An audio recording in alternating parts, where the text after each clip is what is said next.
नमस्कार साथियों, आपके अपने चैनल राज टीचर्स हेल्पलाइन में आप सबका बहुत बहुत स्वागत है। साथियों, आज के इस वीडियो में हम पेपर कोऑर्डिनेटर और माइक्रो ऑब्जर्वर का टीएडीए का बिल बोर्ड की वेबसाइट पर अपलोड करने के प्रोसेस के बारे में जानेंगे। तो चलिए शुरू करते हैं आज का वीडियो। चैनल से जुड़े रहने के लिए चैनल को सब्सक्राइब करें और पास वाले बेल आइकन को जरूर दबाएं।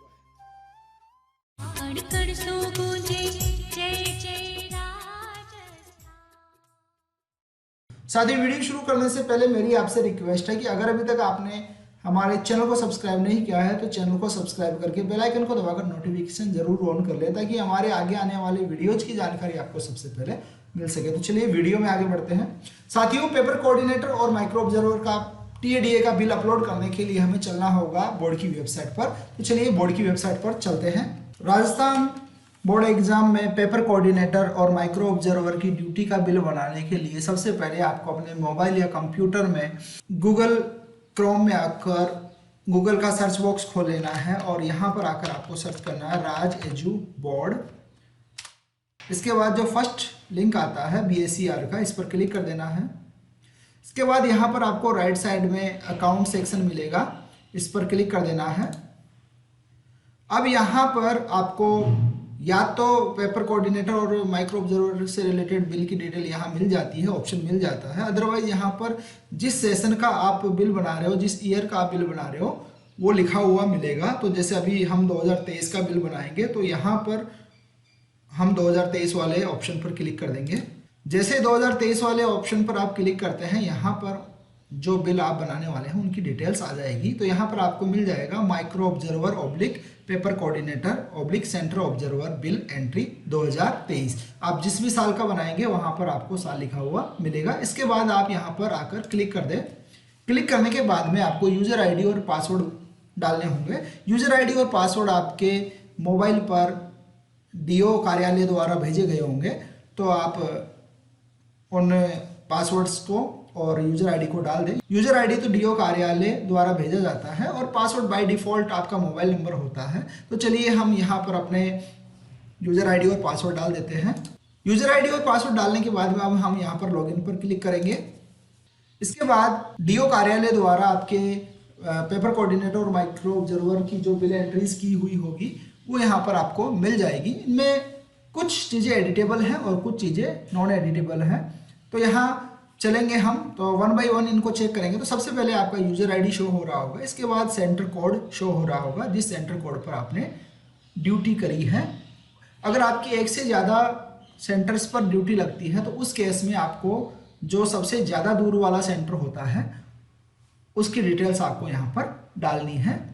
तो यहाँ बाय डिफॉल्ट जो भरा हुआ आ रहा है आप उनको एडिट भी कर सकते हैं। तो हमारा जो सेंटर कोड आ रहा है वो मिडिल वाले का आ रहा है, लेकिन हम यहाँ से दूर वाले की पेपर कोड की डिटेल्स डाल देंगे। तो चलिए हमने यहाँ पर डिटेल्स डाल दी है और जैसे आप यहाँ पर सेंटर कोड नंबर डालेंगे ऑटोमेटिक आपका सेंटर का नाम चेंज हो जाएगा।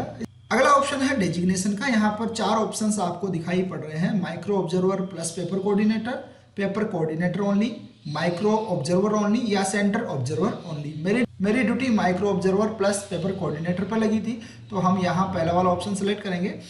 सेंटर का नाम ऑटोमेटिक आ गया है सेंटर कोड से। इसके बाद यहाँ पर हमें हमारा नाम दिखाई पड़ेगा। इसके बाद प्रेजेंट पोस्टिंग प्लेस मिलेगा और जो मोबाइल नंबर आपने यहाँ पर रजिस्टर करवा रखे हैं बोर्ड कार्यालय में वो यहाँ पर आपको मिल जाएंगे। इसके बाद आपको आपका बेसिक पे मिलेगा। यहाँ मेरा जो बेसिक पे है वो थोड़ा चेंज होके आ रहा है, तो मैं इसको अपडेट कर दूंगा। इसके बाद IFSC कोड डालने होंगे उस बैंक के जिस बैंक में आप अपना पेमेंट लेना चाहते हैं। तो चलिए हम IFSC कोड डाल देते हैं। IFSC कोड डालने के बाद में अकाउंट नंबर आपको डालना होगा 11 अंकों का। इसके बाद centre distance from original posting place की डिटेल डालनी होगी, यानी आपका जो सेंटर आपने यहाँ पर चूज किया है सेंटर, उस सेंटर से आपकी दोनों साइड में आने जाने की दूरी जोड़कर लिखनी है। तो मेरे केस में 32 किलोमीटर ऑटोमेटिक आ रही है, तो यहाँ ये वाला ठीक रहेगा। इसके बाद जहाँ से आपने पेपर डिस्ट्रीब्यूट किए थे उस थाने की डिटेल डालनी होगी आपके पोस्टिंग प्लेस से दोनों साइड की। तो यहाँ पर मेरी जो थाने की डिस्टेंस आ रही है वो थोड़ी गलत आ रही है, तो हम यहाँ पर इसको अपडेट कर देंगे। इसके बाद एग्जाम स्टार्टिंग डेट डालनी होगी। तो चलिए हम यहाँ पर एग्जाम स्टार्टिंग डेट डाल देते हैं। बाय डिफॉल्ट ये डीओ कार्यालय द्वारा भरी जाती है। बाई चांस अगर इसमें कोई मिस्टेक रहती है तो आप इसको अपडेट कर सकते हैं। तो चलिए अपडेट कर लेते हैं। यहाँ पर मेरे केस में एग्जाम जो शुरू हुई थी वो 10 मार्च 2023 से शुरू हुई थी और इसकी एग्जाम की एंडिंग डेट थी वो थी 13 अप्रैल 2023।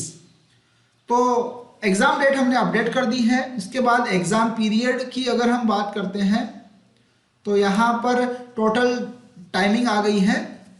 तो यहाँ पर एग्जाम पीरियड में आप 0 कर दीजिएगा और एग्जाम डेज में आपको करने होंगे जितने डेज के लिए आपने एग्जाम ड्यूटीज दी है।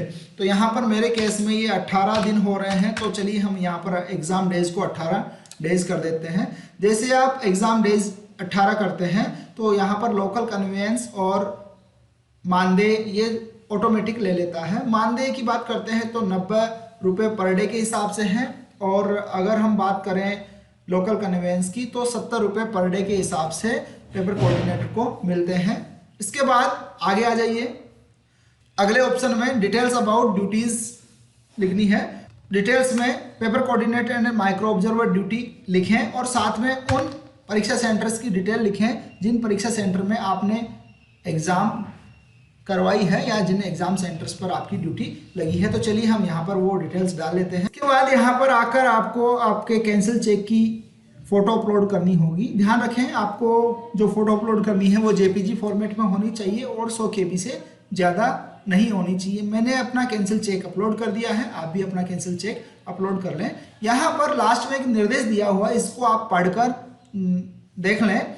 इसमें बताया गया है कि कृपया सेंटर कोड में उस केंद्र का क्रमांक भरें जहां सर्वाधिक दिन परीक्षा हुई हो। तो मेरे केस में यहाँ पर जो ये 3 नंबर वाला जो कोड है इस पर सर्वाधिक परीक्षा हुई थी और ये सर्वाधिक दूरी पर भी है। इसलिए हम यहाँ पर शुरू में जो सेंटर कोड डालेंगे वो उसी सेंटर कोड की डिटेल डालेंगे जो आपकी पोस्टिंग प्लेस से सर्वाधिक दूरी पर है और सबसे ज्यादा एग्जाम्स हुई है। तो कुछ करने के बाद में अब आपको सेव बटन पर क्लिक करना होगा। जैसे आप सेव बटन पर क्लिक करते हैं आपका जो टीए बिल का फॉर्मेट है वो भरकर आ जाता है। यहाँ आप स्क्रॉल करते हुए इसे चेक कर लें। अगर कोई मिस्टेक रह जाती है तो आप इसे वापस अपडेट कर लें। हमारे केस में टोटल अमाउंट भी आ गई है और सारी डिटेल यहाँ पर आ गई है एक्यूरेट। अगर किसी भी प्रकार की कोई कमी होगी तो आपका टीए बिल रिजेक्ट हो जाएगा। खैर इसकी आप परवाह न करें, आप दोबारा इसे भरकर अपडेट कर सकते हैं। इसके बाद में इस फॉर्मेट को आप यहाँ ऊपर जो बटन दिया हुआ है प्रिंट, इस पर क्लिक करके प्रिंट कर सकते हैं। अगर आपके पास प्रिंटर है तो डायरेक्ट प्रिंट कर लीजिए, अदरवाइज आप इसे एक पीडीएफ में सेव कर रख सकते हैं। तो चलिए हम यहाँ पर सेव कर लेते हैं। तो दोस्तों इस तरह से हमने अपना जो टीए बिल का फॉर्मेट था माइक्रो ऑब्जर्वर और पेपर कोऑर्डिनेटर का वो भर लिया है। जल्द ही कुछ समय बाद में आपका पेमेंट आपके खाते में आ जाएगा। उम्मीद है साथियों ये वीडियो आपको पसंद आया होगा। अगर ये वीडियो आपको पसंद आया हो तो वीडियो को लाइक जरूर करें, अपने साथियों के साथ शेयर करें। चैनल को अभी तक सब्सक्राइब नहीं किया है तो चैनल को सब्सक्राइब करके और बेल आइकन को दबाकर नोटिफिकेशन जरूर ऑन कर लें। धन्यवाद साथियों, जय हिंद जय भारत।